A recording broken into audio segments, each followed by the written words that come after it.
समस्या है कि उनकी खेती से उतनी आमदनी नहीं हो पाती।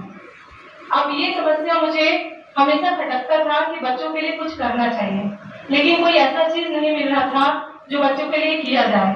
तभी मुझे अचानक पता चला, मेरे भैया जो पेशे से इंजीनियर है, उन्होंने अपने जॉब से 2 साल के लिए ड्रॉप लेकर वो गांव आ गए जैविक खेती करने के लिए। जब वो आए थे तो लोग कहते थे इंजीनियर खेती कैसे कर सकता है, लेकिन भैया 2 एकड़ पर अपनी खेती की शुरुआत किया, जैविक खेती का, और उन्होंने पूरे शिद्दत से मेहनत किया।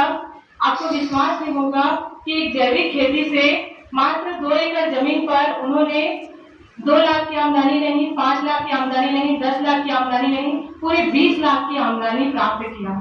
बहुत बढ़िया। जब मैं ये खेती के बारे में भैया से सुनी तो मुझे आश्चर्य हो रहा था, क्योंकि मेरे विचार था कि जैविक खेती जो होता है वो एक जटिल प्रक्रिया होता है और उससे ज्यादा फायदे नहीं होता।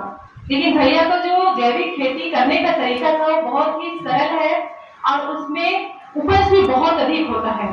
तो भैया को जब मैं अपने स्कूल के बारे में बताई तो भैया ने कहा बच्चों को जरूर सिखाना चाहिए।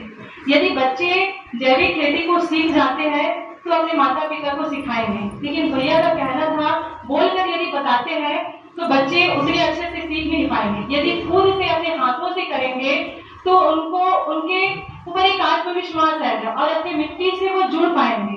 तो इसी उद्देश्य को लेकर हम एक लक्ष्य बनाए और मैं अपने प्रिंसिपल सर को बताई। प्रिंसिपल सर जब ये बातें